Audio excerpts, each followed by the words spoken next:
membahas tentang indera pendengar, yaitu telinga. Untuk mengingat mekanisme pendengaran, sebaiknya kalian pahami dulu struktur-struktur penyusun telinga dan jangan lupa dihafal masing-masing bagian serta fungsinya. Baiklah, kita akan mulai dari struktur pendengaran dan dilanjutkan dengan mekanisme terjadinya suara. Telinga terdiri dari 3 bagian, yaitu telinga luar, telinga tengah, dan telinga dalam. Kita akan bahas mulai dari telinga luar.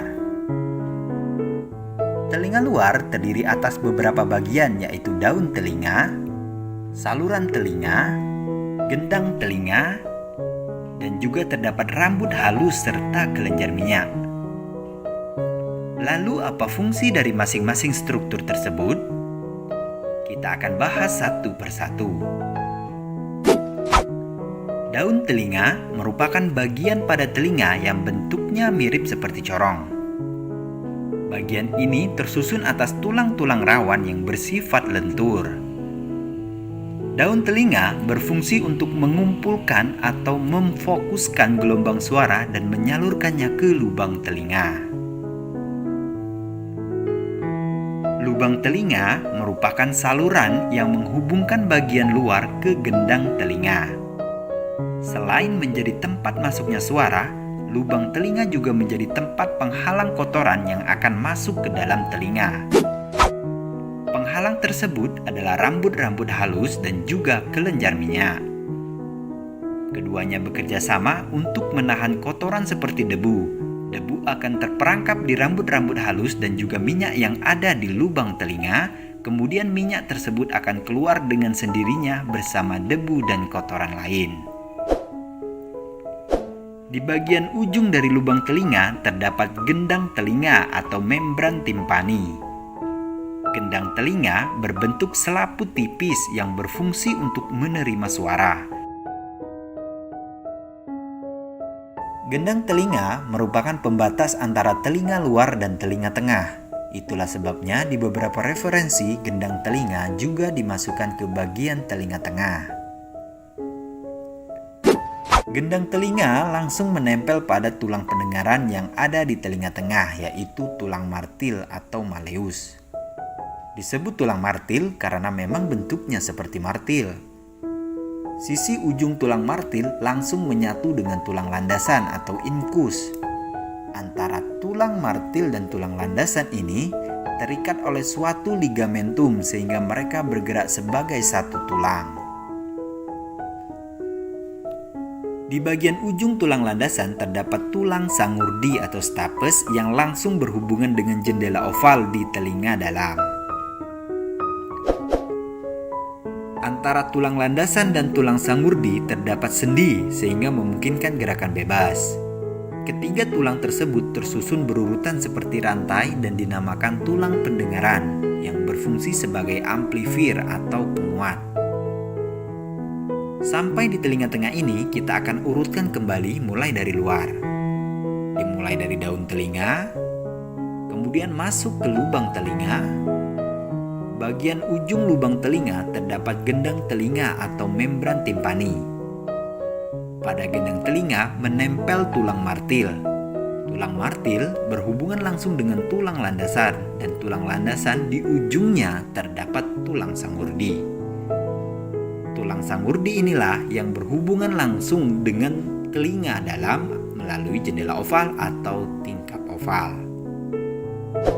Sebelum masuk ke telinga dalam, di telinga tengah terdapat yang namanya saluran atau pembuluh Eustachius.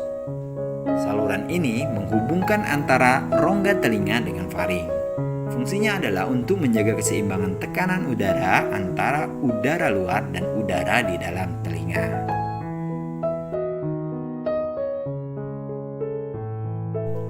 Di telinga dalam terdapat beberapa struktur yang harus diingat agar kita mudah memahami mekanisme pendengaran.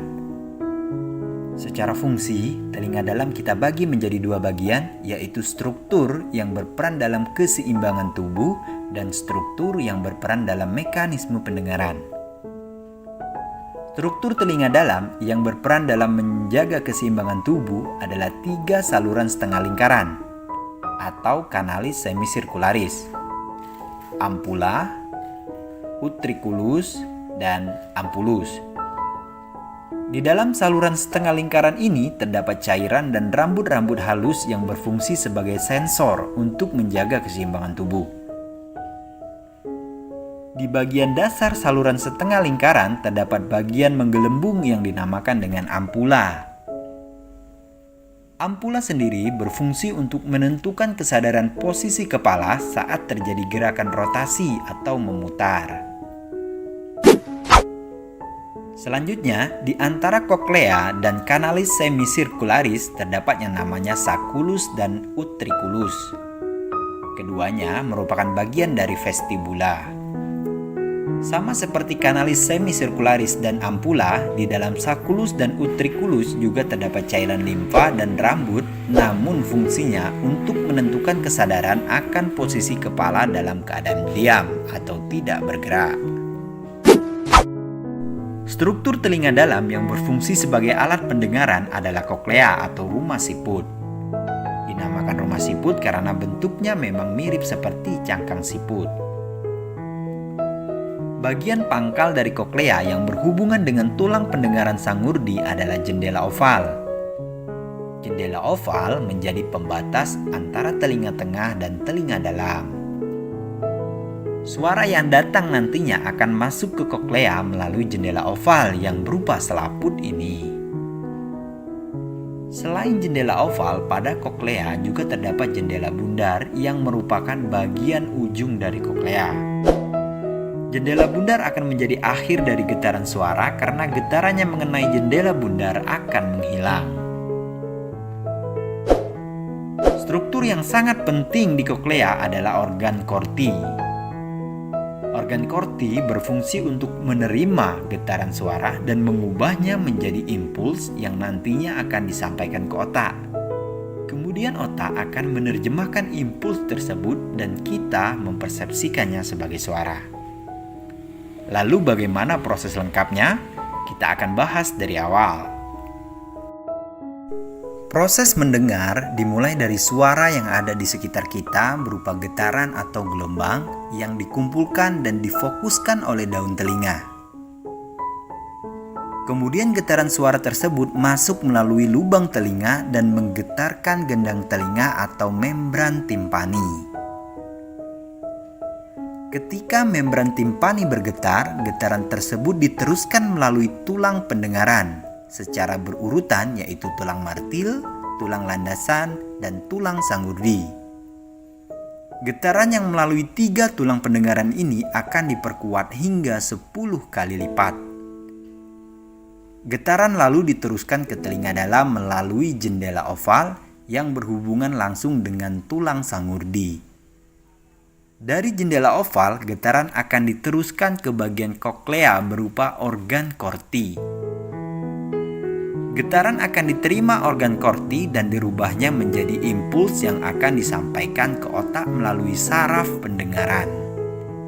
Otak besar akan mengelola dan menerjemahkan impuls ini, kemudian kita mempersepsikannya sebagai suara. Sisa getaran yang melewati organ korti akan berakhir di jendela bundar karena getaran tersebut akan menghilang nantinya di sana. Bagaimana? Masih bingung? Kita akan ulangi sekali lagi prosesnya. Proses mendengar dimulai dari suara yang ada di sekitar kita berupa getaran atau gelombang yang dikumpulkan dan difokuskan oleh daun telinga.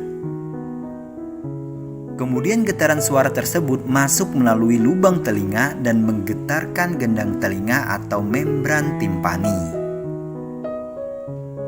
Ketika membran timpani bergetar, getaran tersebut diteruskan melalui tulang pendengaran secara berurutan, yaitu tulang martil, tulang landasan, dan tulang sangurdi.